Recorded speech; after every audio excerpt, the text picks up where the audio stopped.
Basic English grammar में grammar पढ़ चुके, लेटर पढ़ चुके, लेटर के अलावा क्या पढ़ चुके, वर्ड पढ़ चुके, सेंटेंस पढ़ चुके, पार्ट्स ऑफ सेंटेंस पढ़ चुके, काइंड्स ऑफ सेंटेंस पढ़ चुके, इतना हो गया। इसके अलावा पार्ट्स ऑफ स्पीच भी पढ़ चुके हैं, पार्ट्स ऑफ स्पीच ये भी पढ़ चुके हैं। कुछ लोग कहते हैं कि 8 हैं और कुछ विद्वान कहते हैं कि अब एक और कौन सी डिटर्मिनर, उसको भी पार्ट्स ऑफ स्पीच की संज्ञा दी गई है। और इसी पार्ट्स ऑफ स्पीच में आप पढ़ चुके हैं क्या, नाउन के बारे में, और नाउन के जो जेंडर हैं या नाउन के काइंड्स हैं या नाउन के नंबर हैं, इनके बारे में आप संक्षिप्त जानकारी ले चुके हैं। कैसे, एक उदाहरण के द्वारा, महेश पाठक जी के द्वारा। ठीक, इतना आप पढ़ चुके हैं। अच्छा, पार्ट्स ऑफ सेंटेंस पढ़ चुके हैं, लेकिन पार्ट्स ऑफ सेंटेंस में केवल आपने 2 चीज़ों को देखा है। पहला है सब्जेक्ट और दूसरा है प्रेडिकेट। सुरेंद्र चौधरी और पिंटू चौधरी, समझ में आएगा। सब्जेक्ट और प्रेडिकेट खाली जान चुके हो, लेकिन आज का जाने है पार्ट्स ऑफ सब्जेक्ट जानना है। आज आपको पार्ट्स ऑफ सब्जेक्ट जानना है, ठीक है। इनके भी भाग किए गए हैं। इसमें पहला भाग क्या है कि पार्ट्स ऑफ सब्जेक्ट को 2 भागों में बांटा गया है मुख्य रूप से। पहला कह रहा है head word, HEAD head word, ठीक है। दूसरा क्या कह रहा है, क्या लिखा अभी आपने थोड़ी देर पहले, क्वालिफायर, QUALIFIER, इधर ध्यान दीजिएगा नहीं तो उड़ जाएगा। क्वालिफायर, इसको विशेषता बताने वाला कहा जाता है। क्या कहा जाता है, विशेषता बताने वाला। अगर ये हेड वर्ड के पहले, ध्यान दीजिएगा, HW हेड वर्ड के पहले कोई शब्द जब आ जाए तो वो क्वालिफायर हो जाता है, ठीक। तो सब्जेक्ट के मुख्य रूप से कितने भाग हो गए, 2 भाग हो गए, हेड वर्ड और क्वालिफायर। अब हेड वर्ड क्या, किसी भी सेंटेंस में, ध्यान दीजिएगा, जो भी हम सेंटेंस लिखते हैं, इस सेंटेंस में हेड वर्ड जरूर होता है, HW। और ये क्या होता है, वास्तव में हीरो होता है, और इसी के इर्द गिर्द पूरा सेंटेंस नाचा करता है, ठीक है।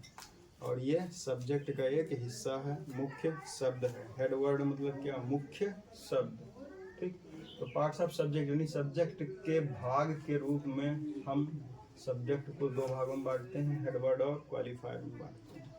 हेड वर्ड हमेशा क्वालिफायर से पहले आता है कि बाद में आता है। अरे भैया, हेड वर्ड बाद में आता है, क्वालिफायर सबसे पहले आता है, ठीक है। एक एग्जांपल लिख लीजिए, देखिए, एक boy runs, a boy runs, example है ए, स्पेलिंग बताओ भाई, बॉय की स्पेलिंग, हाँ, BOY। अच्छा, ये बॉय रन्स, एक लड़का दौड़ता है। इसमें 3 शब्द हैं। अगर हम पूछें कि भैया सब्जेक्ट कहाँ है और प्रेडिकेट कहाँ है, तो आप क्या बताएंगे कि भाई वर्ब सहित दाहिनी वाला हिस्सा प्रेडिकेट, और वर्ब को छोड़ के बाईं तरफ का जो भी है वो क्या हो जाएगा, सब्जेक्ट हो जाएगा। लेकिन कभी कभी मामला उल्टा हो जाता है। अब यहाँ बॉय क्या है, बॉय है हेड वर्ड, क्या है, हेड वर्ड है, और ए क्या हो गया, क्वालिफायर हो गया। इतना समझ में आ गया। तो अब देख लीजिए कि क्वालिफायर हेडवर्ड से पहले आ गया या हेडवर्ड क्वालिफायर से पहले आ गया, कौन सा आया, क्वालिफायर हेडवर्ड से पहले आ गया। अच्छा, अब ये जो व्याकरण वाले हैं भाई, विद्वान लोग, ठीक, इनको बर्दाश्त नहीं होता है। तो जब बर्दाश्त नहीं होता है तब आगे चल के क्वालिफायर को भी बांट देते हैं। किसको बांट देते हैं, क्वालिफायर को बांट देते हैं। ध्यान दीजिएगा थोड़ा सा, क्वालिफायर, QUALIFI, स्पेलिंग बताओ भाई, FIER, क्वालिफायर। अब ये जो विद्वान है, मान लीजिए कोई है ये व्याकरण का ज्ञाता, नहीं बर्दाश्त हुआ, इन्होंने क्या किया, सबसे पहले तो सब्जेक्ट को बांट दिया, किसमें बांटा, हेडवर्ड और क्वालिफायर में बांट दिया। इसके बाद में फिर नहीं बर्दाश्त हुआ तो कहा कि नहीं, क्वालिफायर को भी बांटा जाएगा, ठीक है। इनके भी अलग अलग भाग होते हैं। अब इनके लिए क्या किया गया, इनको बांट दिया गया डिटरमिनर्स और एडजेक्टिव में। किसमें बांटा गया, डिटरमिनर्स और एडजेक्टिव, DETERMINERS, डिटरमिनर्स और एडजेक्टिव में। ठीक है, तो डिटरमिनर और एडजेक्टिव ये दो भाग हो गए किसके, क्वालिफायर के। तो इस प्रकार अगर हम देखें एक सब्जेक्ट को कितने भागों में बांटा गया मुख्य रूप से, तो सबसे पहले कौन सा आ जाता है, क्वालिफायर आ जाता है। दूसरा क्या आता है, हेडवर्ड आता है। इसके बाद अगर हम क्वालिफायर को बांट दें तो क्या आ जाएगा, डिटरमिनर आ जाएगा। और इसके बाद क्या आ जाएगा, एडजेक्टिव आ जाएगा। ये कुछ मुख्य भाग हैं किसके, सब्जेक्ट के। ठीक, अब अगर हम एक उदाहरण लें, उदाहरण के लिए a beautiful peacock is sitting, ठीक है, या the clever crow flew away, the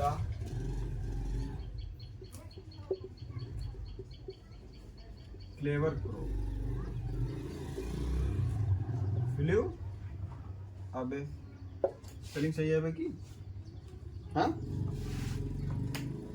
इसका मतलब क्या हुआ कि एक चालाक कौवा उड़ गया। अब यहाँ द है, क्या है, द है, या पार्ट्स ऑफ सब्जेक्ट के आधार पर आ जाइए।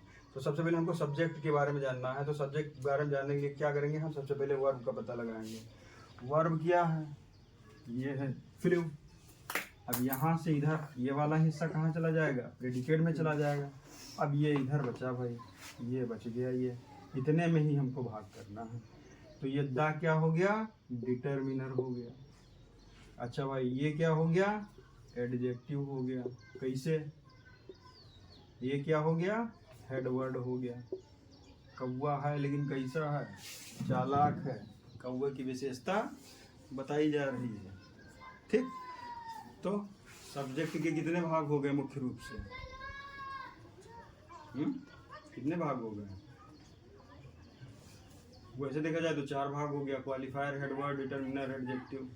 तो अब ध्यान रखना है, थोड़ा सा ध्यान ये रखना है कि अगर हेडवर्ड के पहले केवल एक शब्द आता है तब वह क्या हो जाएगा, क्वालिफायर हो जाएगा।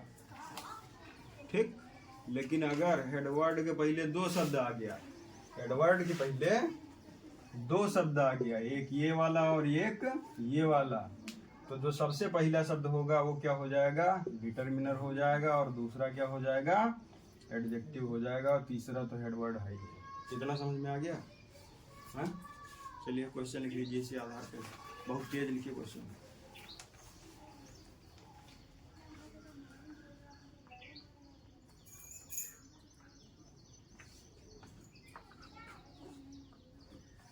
क्वेश्चन लिखिए, सब्जेक्ट को मुख्य रूप से कितने भागों में बांटा गया है।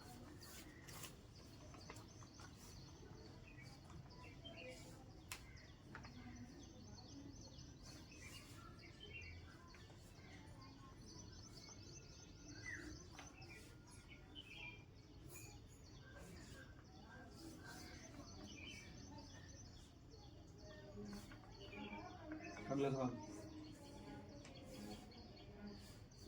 क्वालिफायर क्या है,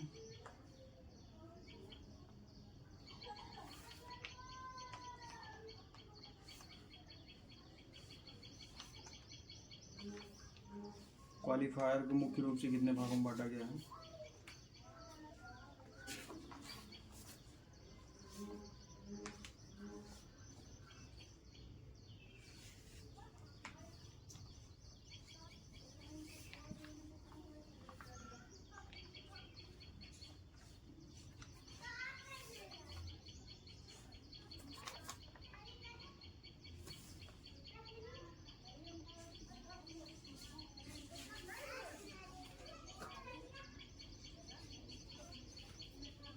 हो गया, क्वालिफायर को मुख्य रूप से कितने भागों में बांटा गया है। अगला सवाल, एक उदाहरण के आधार पर डिटर्मिनर क्वालिफायर हेडवर्ड को समझाइए और उनका स्थान निश्चित कीजिए।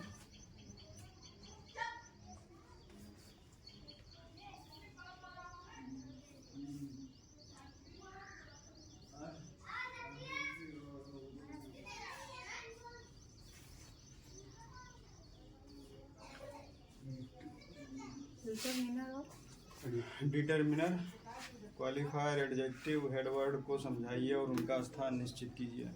उदाहरण के आधार पर।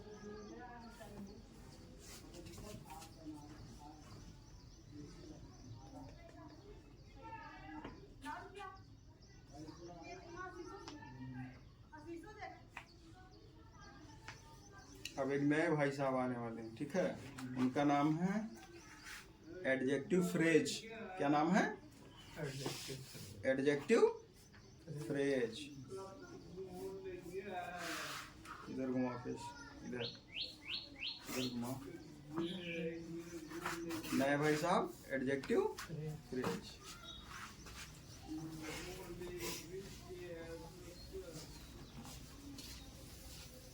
तो अब तक क्या सीख चुके भैया? पार्ट्स ऑफ सब्जेक्ट के बारे में, या हम कहें कि सेंटेंस के बारे में कुछ बता दीजिए, बता पाएंगे?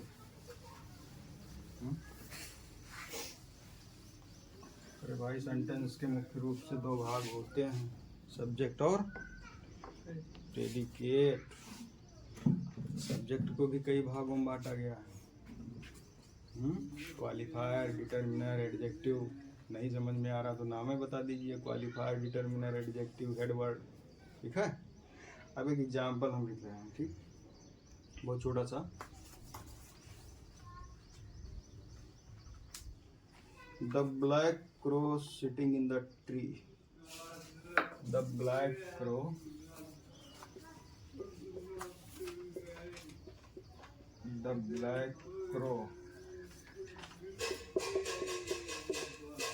Sitting in the tree. फ्ली हो गए। क्या हुआ? ये डब्लू है, ध्यान दीजिएगा। फ्ली हो गए। कौवा कैसा है भाई? हाँ, काला है। ये क्या हो जाएगा? कौवे की विशेषता बताई जा रही है, एडजेक्टिव हो गया। इससे पहले एक शब्द आ गया, ये क्या हो गया? डिटर्मिनर, ठीक है। अच्छा, किसके बारे में कहा जा रहा है? मेन हीरो कौन है? सनी देओल है कि बॉबी देओल है? अच्छा, कौवा है। हाँ, हम समझे सनी देओल। अच्छा, तो ये क्या हो गया भाई? हेडवर्ड हो गया। हेड वर्ड हो गया। दक्षिण भारत वाले के नाम ले लिया करो यार, उत्तर भारत में। अच्छा भाई, sitting in the corner. Sitting in the tree. Sitting in the tree, ये कुछ अलग लग रहा है हमको। और फ्लू क्या है? ये फ्लू तो आप जानते हैं ना कि वर्ब है, और सामान्य सा नियम है कि वर्ब सहित दाहिनी तरफ का हिस्सा क्या हो जाता है? प्रेडिकेट हो जाता है। पहचान के लिए हमने यहाँ वर्ब लिख दिया, वैसे नहीं लिखना चाहिए। क्यों? क्योंकि हमको इससे मतलब नहीं है। ये पूरा वाला हिस्सा प्रेडिकेट हो गया। तो अब ये भाई साहब बचे, क्या बचा? Sitting in the tree. वास्तव में ये क्या है? Adjective phrase. क्या है ये? Adjective phrase. Adjective phrase. यार, इससे पहले फ्रेज के बारे में जान चुके हैं। फ्रेज क्या होता है? वाक्यांश होता है। क्या होता है? वाक्यांश होता है। मान लीजिए ये सेंटेंस है, तो इसी सेंटेंस का एक छोटा सा टुकड़ा होता है। अब यहाँ ध्यान दीजिए, कोई पूछता है कि भैया हेडवर्ड के पहले क्या आएगा? तो एडजेक्टिव आएगा। हेडवर्ड के बाद क्या आएगा? तो एडजेक्टिव फ्रेज आएगा। ठीक, सवाल आ भी सकता है या पूछा भी जा सकता है एक्सरसाइज में कि हाँ भाई, एडजेक्टिव फ्रेज छांटिए, या एडजेक्टिव फ्रेज का प्रयोग हम हेडवर्ड के पहले करते हैं या हेडवर्ड के बाद में करते हैं। तो क्या होता है कि हेडवर्ड के बाद में हम एडजेक्टिव फ्रेज का प्रयोग करते हैं। तो इस तरीके से ये सब सब्जेक्ट के कौन हैं, ये हिस्से हैं। कौन कौन, यहाँ से चलिए 1 2 3 और एक ये 4, ठीक है। 4 यहाँ तैयार हो गए। यहाँ हमने क्वालिफायर को छोड़ दिया, क्यों? क्योंकि हेडवर्ड से पहले 2 शब्द आ रहे हैं, तो एक डिटर्मिनर हो गया और दूसरा क्या हो गया, एडजेक्टिव हो गया। अगर एक शब्द होता तब हम क्वालिफायर ले लेते, ठीक है, उसको हम क्वालिफायर बोलते हैं। इतना समझ में आ गया। दूसरा, हेडवर्ड के बाद में ही एडजेक्टिव फ्रेज का प्रयोग किया जाता है। थोड़ा सा लिख लीजिए कि एडजेक्टिव फ्रेज क्या है।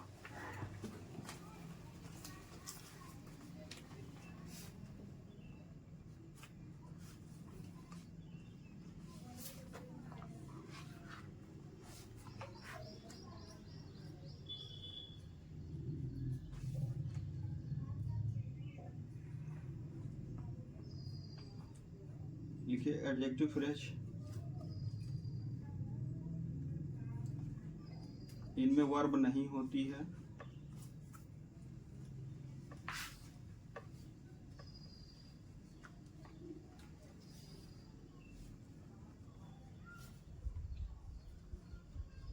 और सब्जेक्ट की विशेषता बताते हैं।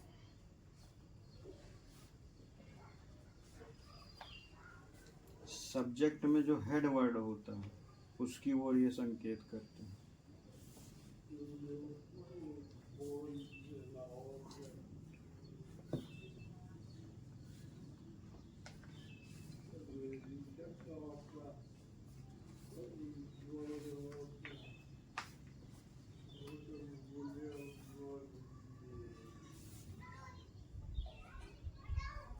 ध्यान दीजिए, इन द ट्री प्रयोग किया गया है, मतलब संकेत किया जा रहा है विशेष तरीके से कि कौवा जो काला है लेकिन बैठा कहाँ है, पेड़ पर बैठा है। हमने कह दिया इन, यानी पेड़ में बैठा है कि पेड़ पर बैठा है। भ्रम की स्थिति नहीं होनी चाहिए। देखिए जो वृक्ष होता है, हाँ, वास्तव में पेड़ की शाखाएं होती हैं। क्या होती हैं? पेड़ की शाखाएं होती हैं, और जो भी पक्षी बैठते हैं वो पेड़ की शाखाओं पर बैठते हैं, कि पेड़ पर बैठते हैं वो, हाँ, शाखाओं में बैठते हैं। यही कहीं ब्रांच है। तो अगर यहाँ बैठा है तो इन नहीं हो गया। आन अगर लिख देंगे तब गलत हो जाएगा, प्रीपोजिशन का मिसयूज हो जाएगा। ठीक, इन क्या है? प्रीपोजिशन है, और ये क्या है? पेड़ है। तो इन द ट्री होगा, इन द ट्री होगा। अब थोड़ा सा और यही समझ लीजिए, मामला प्रीपोजिशन का है। ये क्या है भाई? आपकी मेज है, पढ़ने वाली है, ठीक है। तो 3 हिस्से दिखाई देंगे, ठीक, 3 डायमेंशन। अगर बुक रखी है और यहाँ टच कर रही है मेज पर, तो ऑन द बुक हो, ऑन द टेबल हो जाएगा। क्या हो जाएगा? ऑन द टेबल हो जाएगा। अब बुक थोड़ी सी ऊपर है तो ओवर द टेबल हो जाएगा, ठीक। और बुक नीचे है तब क्या करेंगे हम? अंडर द टेबल कर देंगे। और पलट दिया मैंने, और कुछ इस तरीके से है कि कोई एक आपके पास में पात्र है या कोई वस्तु है, ठीक है, जो चारों तरफ से घेरे हुए हैं और बुक यहाँ रखी हुई है और यह स्थिर अवस्था में है, तब क्या बोलेंगे? इनका प्रयोग कर देंगे, ठीक। कितना समझ में आ गया? तो अब तक बेसिक इंग्लिश ग्रामर में आप सीख चुके। क्या? अल्फ़ाबेट क्या, ठीक है, ग्रामर क्या है, लेटर कितने प्रकार के होते हैं, कैसे, वर्ड क्या है, सेंटेंस क्या है, ठीक। और सेंटेंस में पार्ट्स ऑफ सेंटेंस पूरी तरीके से आप सीख चुके हैं। एक सवाल लिख लीजिए, सब्जेक्ट को मुख्य रूप से कितने भागों में बांटा गया है? 10 उदाहरण सहित समझाइए।